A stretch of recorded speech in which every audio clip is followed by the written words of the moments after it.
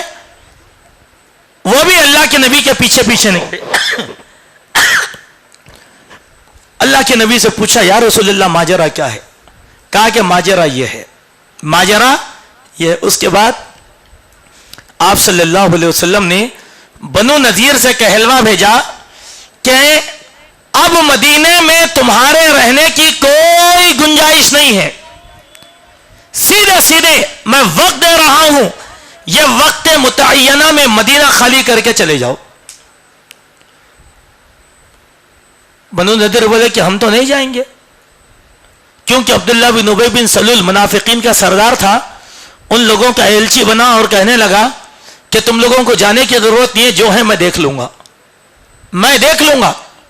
لیکن اللہ کے نبی مصر تھے ان کو نکالنے پر. تو آپ صلی اللہ علیہ وسلم نے باضابطہ لشکر کے ساتھ وہاں پہنچے, بنو نذیر کے باغات کو ختم کر دیا تاکہ وہ لوگ کسی قسم کی جو ہے مزاحمت نہ کر سکے. بنو نذیر اپنے قلعے میں محصور ہو گئے. وہاں سے اللہ کے نبی نے ان کو نکالا. وہ لوگ اگریمنٹ کے لیے تیار ہو گئے تو آپ نے کہا کہ اب تم یہاں نہیں رہیں گے, جا کے خیبر میں آباد ہو جاؤ. ان لوگوں کو خیبر میں آباد کروا دیا. تو یہ جو واقعہ ہے اس کو سرسری طور پر اللہ تبارک و تعالیٰ نے یہاں پر ذکر کر دیا, لیکن اس میں ایک بہت بڑی بات ہے, وہ یہ ہے ذالک بانہم شاقوا اللہ ورسولہ.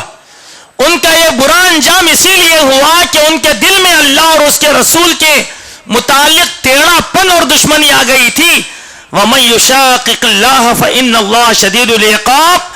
جو کوئی اللہ کے ساتھ بغض رکھے گا, حسد رکھے گا, کینہ اور کپٹ رکھے گا, اس کا انجام اللہ تبارک و تعالیٰ اسی طریقے سے برے سے برا کر دیں گے. اس کے بعد اللہ تبارک و تعالیٰ نے ارشاد فرمایا آیت نمبر 6 سے لے کر آیت نمبر 8 تک اللہ تبارک و تعالیٰ نے اہل ایمان کو اس بات کا حکم دیا کہ رسول اکرم صلی اللہ علیہ وسلم کہ جن لوگوں نے مال و اسباب کو چھوڑا اور وہ مال کو چھوڑ کر بھاگ گئے, جو مال غنیمت کے طور پر تمہارے پاس آیا, لہذا یہ مال اللہ کا ہے, رسول اللہ کا ہے اور اہل ایمان کا ہے, قرابت داروں کا ہے, مساکین اور فقراء اور مسافرین کے لیے اللہ کی جانب سے ہے. اور اللہ کے نبی صلی اللہ علیہ وسلم جو چیز بھی تم کو دیں وہ چیز تم لے لو, اور جس چیز سے تم کو روکیں اس چیز سے تم رک جاؤ. اس کے بعد اللہ سبحانہ و تعالیٰ نے آیت نمبر 11 سے لے کر 14 تک منافقین کی خصلت اور بری عادت بیان کی. وہ ان یہودیوں سے ہمدردی رکھتے تھے اور ان سے کہا کرتے تھے کہ اگر تم نکل کر چلے گئے تو پھر ہم تمہارے ساتھ نکل جائیں گے, اگر تم سے جنگ کی گئی تو ہم تمہاری مدد کریں گے. ان کے دلوں میں اللہ نے مسلمانوں کی ہیبت ڈال دیا. یہ آپ کو متحد نظر آتے ہیں لیکن ان کے دل منتشر ہیں. پرسوں بھی درس میں یہ بات آئی تھی تو ہم نے آپ کے سامنے اس کا ایک سرسری خاکہ رکھنے کی کوشش کیا تھا کہ منافقین ہمیشہ دو طرفہ گیم کھیلتے تھے. ایک طرف وہ رسول اللہ صلی اللہ علیہ وسلم کے مؤید تھے تو دوسری طرف وہ یہودیوں کے بھی مؤید تھے. وہ یہاں پر بھی دھوکہ دیتے تھے, وہاں پر بھی دھوکہ دیتے تھے. تو ان سے کہتے تھے کہ اگر تم مدینہ چھوڑ کر چلے جائیں گے پھر ہم رہ کے کیا کریں گے, ہم بھی تمہارے ساتھ چلیں گے, ہم بھی تمہارے ساتھ نکلیں گے. لہذا اب تم کو یہ نظر آتا ہے, کس کو, مسلمانوں کو, تم کو یہ نظر آتا ہے کہ یہ لوگ بہت ہی متحد ہیں, بہت ہی متفق ہیں, لیکن یہ مت سمجھو کہ یہ لوگ متحد اور متفق ہیں, بلکہ یہ لوگ منتشر ہیں. کیسے منتشر؟ جیسے پتنگے منتشر ہوتے ہیں ویسے منتشر. ان کے جسم ایک جگہ ہیں لیکن ان کے دل الگ الگ ہیں.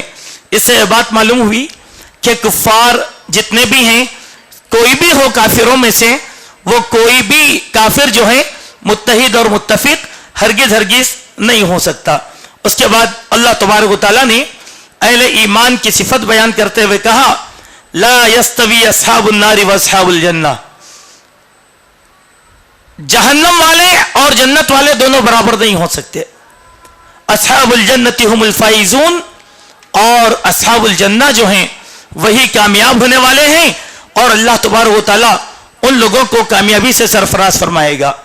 اس صورت کے آخر میں اللہ سبحانہ و تعالیٰ نے اپنی توحید اسماء اور صفات کو واضح فرمایا کہ اللہ تبارک و تعالیٰ جس نے اپنے لیے مقدس اور محترم ناموں کو پسند کیا, تم اللہ تبارک و تعالیٰ کو ان ناموں کے ذریعے سے پکارو. اس کے بعد آغاز ہوتا ہے ایک اور سورت کا جو مدنی سورت ہے جس کو کہتے ہیں ممتحنہ, سورۃ الممتحنہ. اس میں 13 آیتیں ہیں.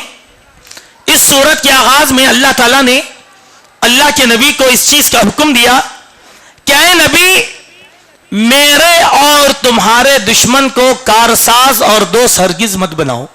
پہلی حکمت عملی مسلمانوں کو اللہ تبارک و تعالیٰ نے بتایا یا ایھا الذین آمنوا لا تتخذوا عدوی وعدوکم اولیاء، تم میرے دشمن اور تمہارے دشمن ان سے ہاتھ مت ملاؤ، ورنہ کیا ہوگا اگر آپ ہاتھ ملائیں گے ان سے تو اسد مدنی صاحب باہر رہیں گے اور داعیہ اسلام جیل میں چلے جائیں گے. یہی ہوگا ہاتھ اگر ملائیں گے تو. آپ نے دیکھا ہوگا کہ ہمارے ملک میں عجیب و غریب سیاست چلی کہ ہمارے علماء کرام جا کر ناگپور کے اندر سرکردہ شخصیتوں سے ہاتھ ملا کر آئے، ان کو عزت ملی، ان کو وقار ملا، ملک میں جینے کی آزادی مل گئی. وہیں پر ایک داعیہ اسلام بھی ساتھ، انہوں نے ان کی بات کو نہیں مانا تو لے جا کر ان کو قید و بند جیل میں ڈال دیا گیا کہ نہیں تم لوگوں کا دھرم پریورتن کروا رہے ہو، لہذا جیل میں 70 سال کے بوڑھے کو جیل میں ڈال دیا گیا. یہ ہوتا ہے. اللہ نے یہاں وہ حکمت بتلایا، میرے اور تمہارے دشمن کو آپ دشمن سمجھتے کہ نہیں سمجھتے؟ سمجھتے. تو پھر ان سے ہاتھ کیسے ملائیں گے؟ نہیں مل سکتے. کیوں؟ وہ لوگ تم سے جب بات کرتے ہیں، ہمدردی کی بات کرتے ہیں، جب پریکٹیکل پہ اتر آتے ہیں تو ان کے دل تمہارے تعلق سے بغض اور عداوت سے بھرے ہوئے ہیں. سبحان اللہ. دیکھیے اللہ تعالیٰ کتنی بڑی حکمت عملی مسلمانوں کو بتلایا، لیکن مسلمان ہیں کہ وہ بات سمجھنے تیار نہیں ہیں. وہ تو اپنے دشمن سے ہاتھ ملا کر یہ سمجھتے ہیں کہ اگر ان سے ہاتھ نہیں ملایا جائے گا تو ہم جو ہے کامیاب نہیں ہوں گے. اس کے بعد اللہ سبحانہ و تعالیٰ نے اس سورت کی آیت نمبر 11 میں اللہ کے نبی صلی اللہ علیہ وسلم کو اس بات کا حکم دیا کہ اے نبی، جب کوئی مومن مرد یا مومن عورتیں آپ کے پاس آئیں تو آپ ان مومنین سے بیعت لو. ان مومنین سے بیعت لو. کس بات کی بیعت؟ اللہ یشرکن باللہ شیئا، کہ اللہ کی ذات کے ساتھ کسی کو شریک نہیں کریں گے. ولا یسرقنا، چوری نہیں کریں گے. ولا یزنینا، زنا نہیں کریں گے. ولا یقتلن اولادہن، اور اپنی اولاد کا قتل نہیں کریں گے. ولا یأتین ببہتان یفترینہ بین ایدیہن وارجلہن، نہ من گھڑت کسی پر الزامات عائد کر کے بہتان درازی کریں گے. ولا یعصینک فی معروف، نیکی کے کاموں میں مخالفت نہیں کریں گے. فبایعہن، ان باتوں پر اے نبی ان سے بیعت لو. واستغفر لہن، ان کے حق میں استغفار طلب کرو، بے شک اللہ تعالیٰ معاف کرنے والا اور حکمتوں والا ہے. بیعت لینے کا اصول ہے. اللہ کے نبی مردوں سے جب بیعت لیتے تو ہاتھ میں ہاتھ ملا کر لیتے تھے، لیکن عورتوں سے جب بیعت لیتے تو اللہ کے نبی صرف زبانی بیعت لیتے تھے. بیعت کس بات کی تھی؟ اللہ کے نبی کے ساتھ سماجی مسائل پر بیعت تھی، معاشرتی مسائل پر بیعت تھی. غلامی کے مسائل پر اللہ کے نبی نے بیعت نہیں لیا. جیسے آج ہمارے پاس ہوتا ہے کہ بیعت ہوتی ہے تو انسان کو انسان کا غلام بنایا جاتا ہے. اب وہ انسان اس غلامی سے ہٹنا ہی نہیں چاہتا، تو بیعت اس بات پہ نہیں، چوری نہیں کرنا، زنا نہیں کرنا، معاشرتی مسائل پر اللہ تبارک و تعالیٰ نے بیعت لیا. اس کے بعد اللہ سورہ صف کا آغاز ہوتا ہے. سورہ صف کہتے ہیں صف بندی کرنا. نماز میں جس چیز کو ہم صف کہتے ہیں وہی صف اللہ تبارک و تعالیٰ نے یہاں پر بیان فرمایا. اللہ سبحانہ و تعالیٰ ارشاد فرماتے ہیں، بہت بڑی بات اللہ تبارک و تعالیٰ نے اہل ایمان سے کہا، یا ایھا الذین آمنوا لم تقولون ما لا تفعلون. اے ایمان والو، تمہیں کیا ہو گیا ہے؟ وہ بات اپنی زبان سے ادا کیوں کرتے ہو جس بات پر تم عمل نہیں کرتے. عمل کی اہمیت ہے. کبر مقتا عند اللہ ان تقولوا ما لا تعلمون، کہ اللہ تبارک و تعالیٰ کو ناگوار گزرنے والوں کی باتوں میں سے سب سے بڑی بات یہ ہے کہ تم کہتے بہت ہو عمل نہیں کرتے. سبحان اللہ. مطلب کیا ہے؟ آسان مطلب، ہمارا دین عمل کا ہے. ہمارا دین عمل کا ہے. عمل کریں. کہنے والا سب سے پہلے عمل کریں، پھر لوگوں کو عمل کی ترغیب دیں. ایسا نہیں کہ بھائی کیا بات ہے آپ کا پیجامہ ٹخنے سے نیچے ہے اونچا کرو، سبحان اللہ، آپ کا، میرا تو ٹخنے سے نیچے ہے اور میں آپ کو کہہ رہا ہوں کہ ٹخنے سے اوپر کرو. اللہ کو ناپسند ہے یہ بات. پہلے آپ کردار بنے، آپ آئینہ بنے، پھر بعد میں لوگوں کو آئینہ دکھائیں. ورنہ ہوگا کیا کہ اللہ کی ناراضگی کا موجب بنیں گے. لما تقولون ما لا تفعلون کبر مقتا عند اللہ ان تقولوا ما لا تفعلون. سبحان اللہ وبحمدہ. آئینہ بننا ہے. ایک صحابی رسول تھے خریم بن فاتق، اللہ کے نبی صلی اللہ علیہ وسلم نے اپنی خاص مجلس میں ان کا تذکرہ کیا، کہا کہ کیا پیارا بندہ ہے خریم، اس کا ہر عمل بڑا محبوب ہے، لیکن ایک عمل اگر اس کا سیدھا ہو جاتا تو وہ مکمل بہتر ہوتا. مجلس ہو گئی، صحابہ چلے گئے. خریم بن فاتق راستے میں صحابہ سے ملاقات کریں تو لوگوں نے کہا اے خریم تمہارے لیے خوشخبری ہے کہ آج اللہ کے نبی نے تمہاری تعریف بیان کیا. کہ میری تعریف کیا کہا؟ خریم بہت اچھا بندہ ہے، اگر اس کے کپڑے ٹخنے سے اونچے ہو جاتے تو وہ اور اچھا ہو جاتا. کہ یہ کہا، بازار میں جہاں صحابہ نے کہا وہیں پر بیٹھ کر اپنے کپڑوں کو پھاڑ لیا. کیوں؟ اللہ کے نبی کی تعریف، اللہ کے نبی کی تعریف زبان سے نکلی ہوئی ہے. اسی لیے میرے بھائی ہماری سب سے بڑی کمزوری یہ ہے کہ ہم لوگ عمل نہیں کرتے. عمل کریں، عمل سے زندگی بنتی ہے، جنت بھی جہنم بھی. یہ خاکی اپنی فطرت میں نہ نوری ہے نہ ناری ہے. انسان کو عمل کا مجسم بننا چاہیے. ہمارا دین عمل کا ہے. اسی لیے میں نصیحتاً آپ سے یہ کہنا چاہتا ہوں کہ بھائیوں کہ آپ سب سے پہلے جہاں قرآن پڑھتے ہیں، سنت پڑھتے ہیں، فقہی مسائل کے بارے میں سوال کرتے ہیں، اس سے پہلے آپ سیرت پڑھو اللہ کے نبی کی، اللہ کے نبی کے صحابہ کی. فائدہ کیا ہوگا؟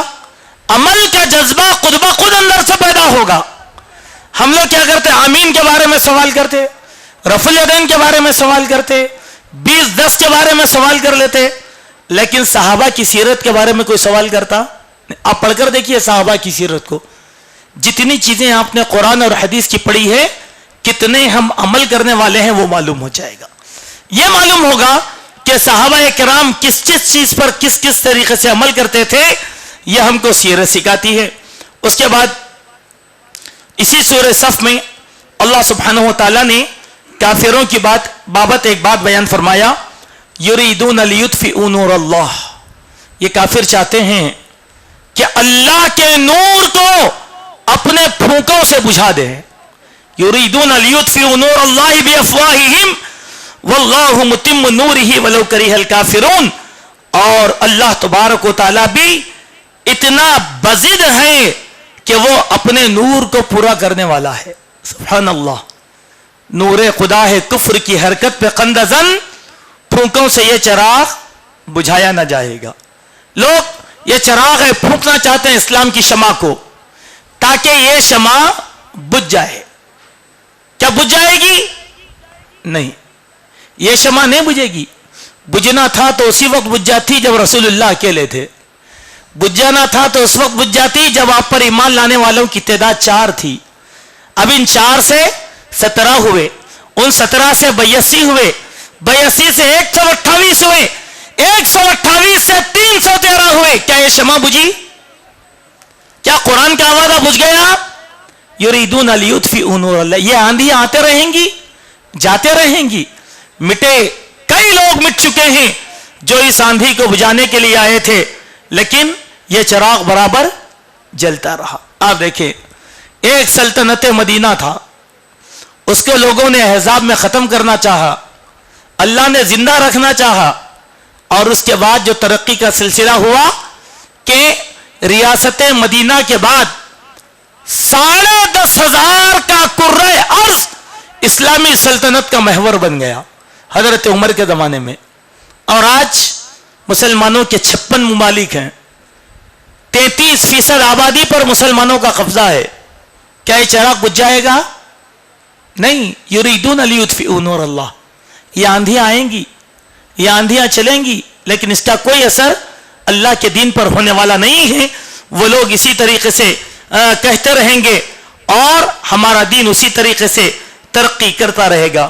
اس کے بعد اللہ تبارک و تعالیٰ نے اس صورت میں ایک بہت اہم بات بیان کیا تجارت کے بارے میں کہ تجارت کیا ہے, اچھی تجارت.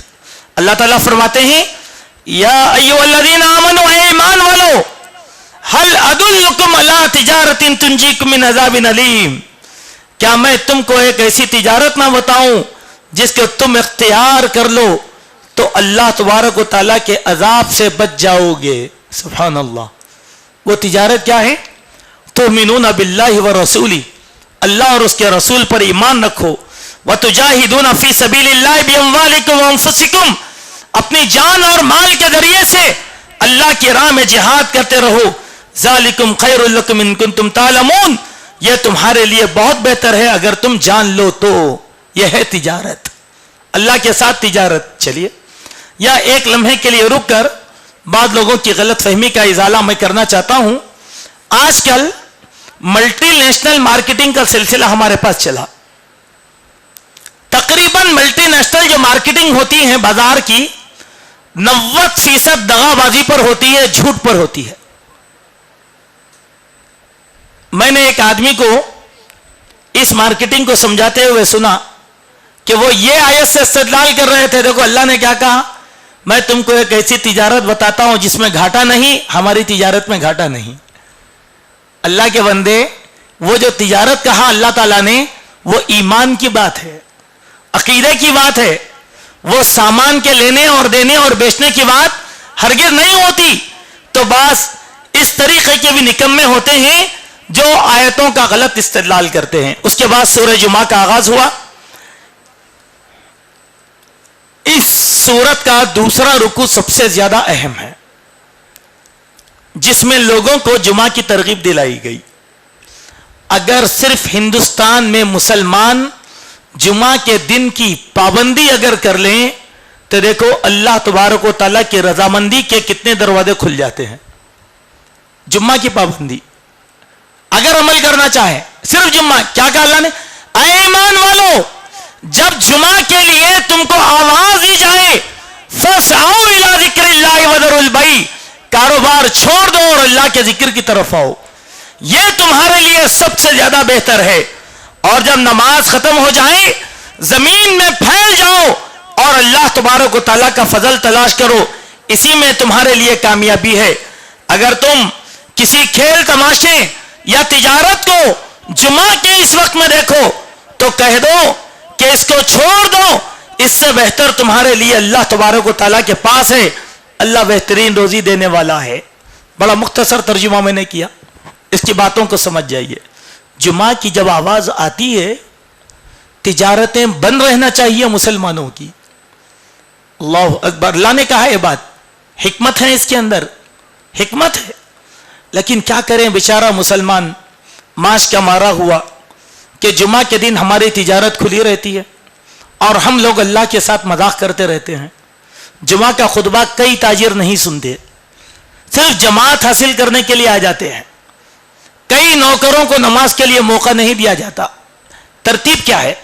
جمعہ کے دن احادیث میں اس کی تفصیلات ہے. جمعہ کے دن سورہ کہف کی تلاوت کی جائے, نہا دھو کر اچھے کپڑے پہنے جائیں, اپنے آپ کو معطر بنایا جائے, سیدھے مسجد کو تشریف لائیں, اول آ کر بڑے اجر کے مستحق بن جائیں, خطیب کا خطبہ اول سے آخر تک سنیں, نماز پڑھیں, پھر دعائیں کریں اور گھر کو نہ جائیں بلکہ دکان کو جائیں. یہ اللہ کا حکم ہے. ہم لوگ کیا کر رہے ہیں؟ الٹا کر رہے ہیں. ہم لوگ کیا کرتے ہیں؟ جمعہ کی نماز پڑھ کے کھانا کھانے گھر کو جاتے. اللہ کیا کہہ رہے ہیں؟ نہیں, جمعہ سے پہلے کھانا کھا لو. یہ بھی عمل کر کے دیکھو. اللہ کے ذکر کو آؤ, کھانا کھا لو, مسجد میں بیٹھو, تلاوت قرآن کرو, خطیب کا انتظار کرو, نماز پڑھ لو, سیدھے کہاں جاؤ؟ فَإِذَا قُضِيَتِ الصَّلَاةُ فَانْتَشِرُوا فِي الْأَرْضِ, نماز ختم ہو جائے تو زمین میں پھیل جاؤ. کیوں؟ وابتغوا من فضل اللہ، اللہ کا فضل تلاش کرنے کے لیے، یعنی روزی. گھر کو مت جاؤ، سیدھے سیدھے نکل کر کاروبار کھولو، پھر دیکھو کہ اللہ تعالیٰ کاروبار میں کیسی برکت عطا فرماتا ہے. لیکن ہم لوگ الٹا کرتے ہیں، اسی لیے ہماری تجارت میں برکت نہیں ہے، ہمارے ایمان میں برکت نہیں ہے، ہمارے معاملات میں برکت نہیں ہے. اس چیز پر غور کرنا ہم تمام مسلمانوں کے لیے ضروری ہے. اس کے بعد ایک سورت آئی جس کو کہا جاتا ہے سورۃ المنافقون، یعنی یہ سورت منافقوں کے بارے میں نازل ہوئی، اور اللہ تبارک و تعالیٰ نے منافقین کی مذمت اس سورت کے اندر بیان فرمائی، اور ان کے برے کردار کو اللہ تبارک و تعالیٰ نے یہاں پر بیان فرمایا. اسی لیے منافقین مسلمانوں سے کہا کرتے تھے کہ جنگ مت لڑو، تکلیف میں پڑ جاؤ گے، یہ دھوکے کی بات ہے، تم کبھی کامیاب نہیں ہوگے، رنجش اٹھاؤ گے، تکلیف اٹھاؤ گے، مسلمانوں کو للکارتے تھے. تو اللہ تبارک و تعالیٰ نے مسلمانوں سے کہا ما اصاب من مصیبت الا باذن اللہ، جو بھی مصیبت تم کو آتی ہے وہ تو اللہ کے حکم سے آتی ہے. گھر جلا اللہ کے حکم سے، جان گئی اللہ کے حکم سے، تجارت ختم اللہ کے حکم سے، حادثہ ہوا اللہ کے حکم سے. یہ ایمان ہر مسلمان کو رکھنا چاہیے. اسی لیے ایسے حادثوں کے طور پر، ایسے حادثوں کے وقت پر ہم کو کیا بات سکھائی گئی؟ ان للہ و انا الیہ.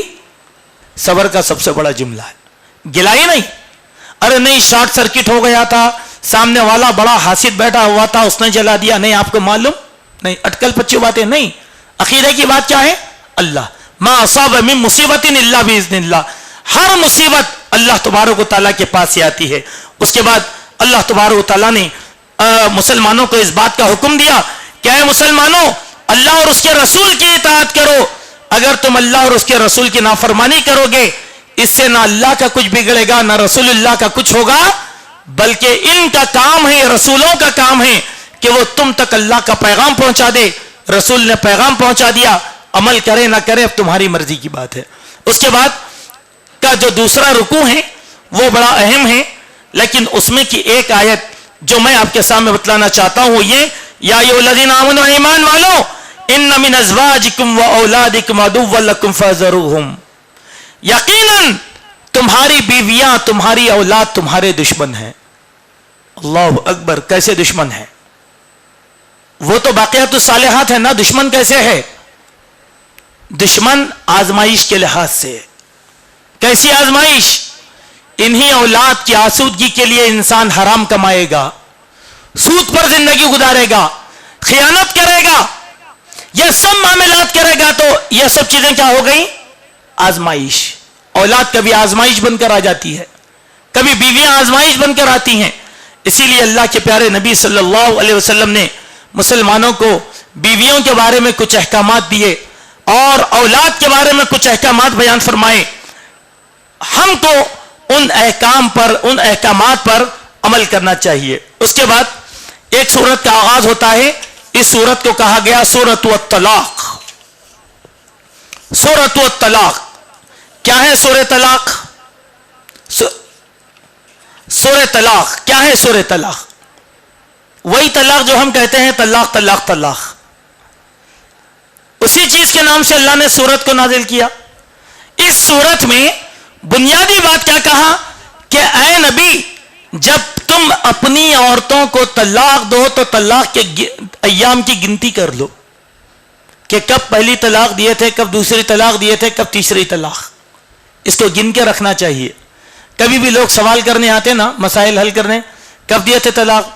ہو گیا ہوں گا مولانا 6 مہینے ہو گیا ہوں گا. اے تاریخ بولو، یاد نہیں رہتا. نہیں، طلاق جب دیتے ہیں تو تاریخ یاد رکھنا پڑے گا. کیوں؟ عدت میں طلاق دینا ہے، وقت میں طلاق دینا ہے، اپنی مرضی اور منشا میں طلاق دینا نہیں ہے. پھر اس کے بعد اللہ نے کہا جب تم طلاق دے دیتے ہو تو تم اپنی بیویوں کو گھر سے لات مار کر مت نکالو. ہمارے پاس ہوتا ہے چل نکل جاؤ تمہارے باپ کے گھر کو نکال دیے خلاص. نہیں، طلاق دینے کے بعد بیوی کو اپنے گھر میں رکھنا ہے، اپنا کھلانا ہے، اپنا پہنانا ہے. پھر وہ جو طلاق دیے تھے نا، تاریخ گننا ہے، وہ تاریخ کے لحاظ سے اب دوسری طلاق دینا ہے. کہاں رکھ کر؟ ابا کے گھر میں رکھ کر نہیں، آپ کے گھر میں رکھ کر.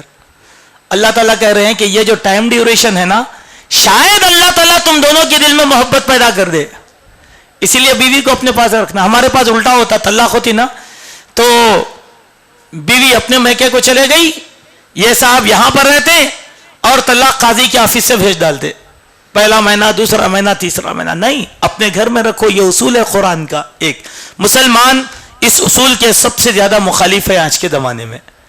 قرآن کے موافق طلاق دینا مسلمان نہیں چاہتے، اپنے من کے مطابق طلاق دینا چاہتے ہیں. پھر اللہ تعالیٰ نے کہا دیکھو یہ جو ہم طلاق کی آیتیں بیان کر رہے ہیں یہ اللہ کے حدود ہیں.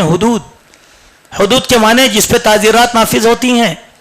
اللہ کے حدود کا پاس و لحاظ رکھو.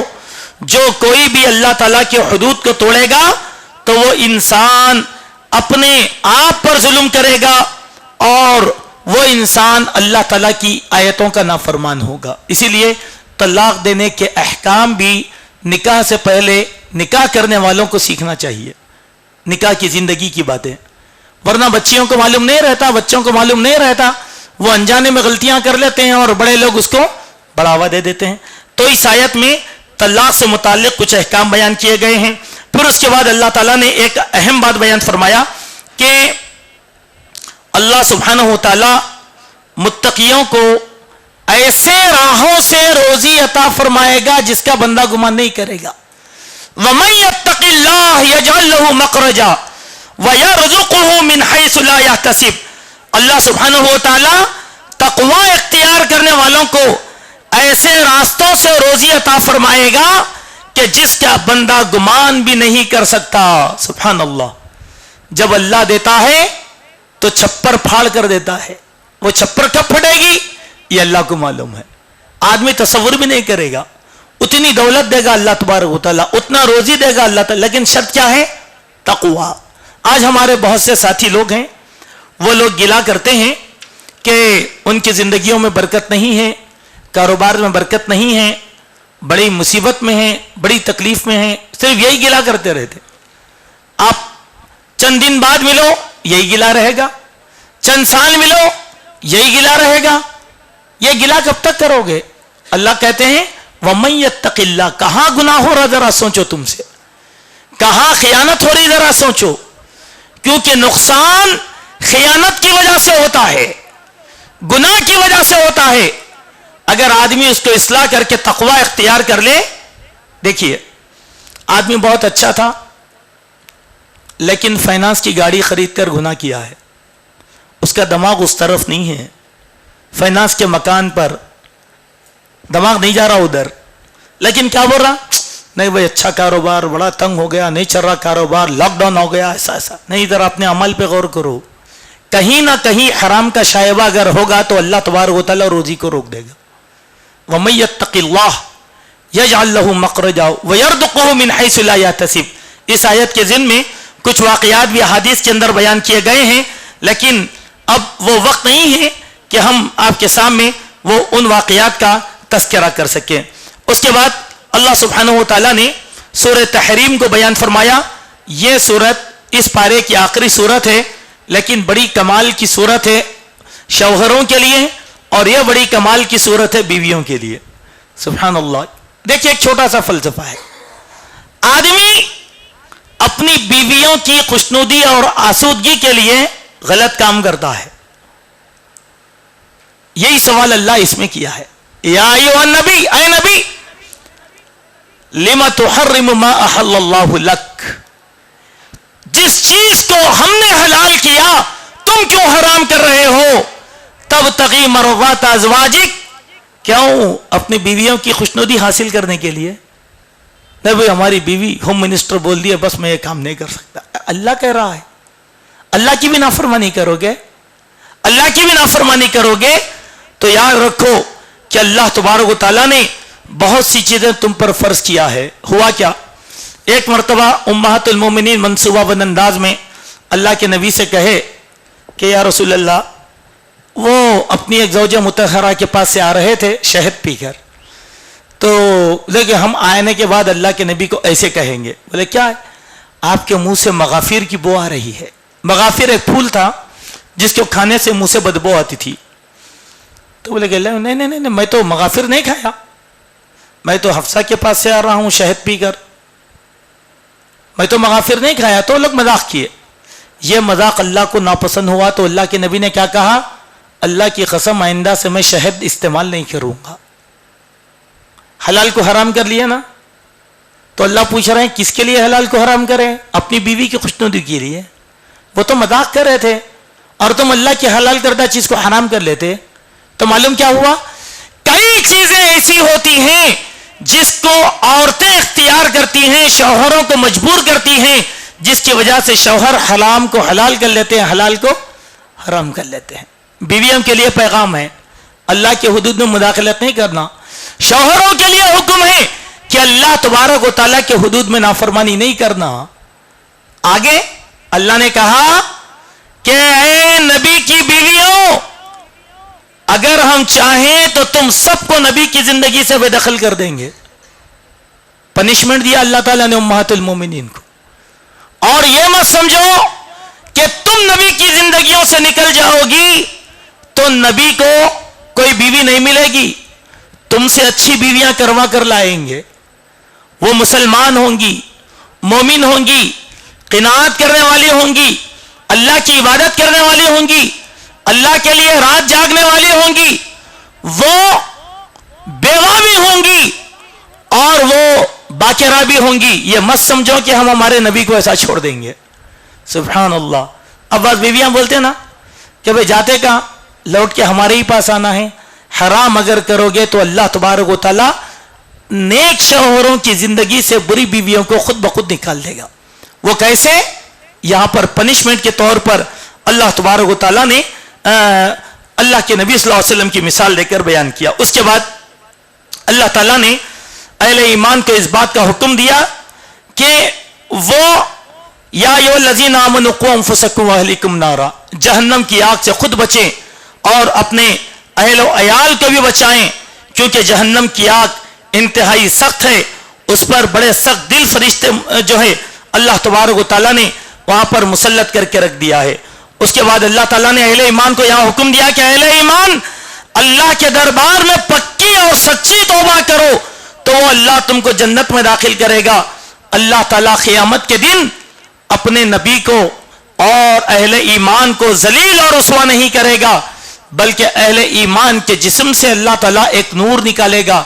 اس قیامت کی تاریکی میں وہ نور کی روشنی میں اپنے اندھیرے پن کو دور کرتے رہیں گے اور راستہ پار کریں گے اور اللہ سے دعا کریں گے کہ اللہ ہماری بخشش فرما اور ہمارے نور کو مکمل کر دیں, بے شک تو ہر چیز پر قادر ہے. اس کے بعد اللہ تعالیٰ نے نوح علیہ السلام کی بیوی کی مثال دیا کہ وہ نبی کی زندگی میں رہتے ہوئے بھی جہنم رسید ہو گئی. اور اس کے بعد فرعون کی بیوی کی مثال اللہ نے دیا اہل ایمان کے لیے کہ ایک نافرمانی باغی کی زندگی میں رہتے ہوئے بھی اللہ تبارک و تعالیٰ کی توحید کو تھامی ہوئی تھی. پھر حضرت مریم کی مثال دیا کہ مصیبت کے عالم میں مریم نے اللہ کو پکارا اور اپنے تحفظ کی گزارش اللہ تبارک و تعالیٰ سے کی تو اللہ تبارک و تعالیٰ نے ان کی حفاظت فرمایا. یہاں پر 28واں پارہ مکمل ہوا الحمدللہ. اب ہم انشاءاللہ تراویح کی نماز پڑھ لیں گے اور تراویح کی نماز کے بعد انشاءاللہ 29ویں پارے کا خلاصہ آپ کے سامنے رکھنے کی کوشش کریں گے. اللہ تعالیٰ کہی گئی باتوں پر ہم سب کو حسن عمل کی توفیق عطا فرمائیں. اقول قولی ھذا استغفر اللہ من کل ذنب واتوب الیہ.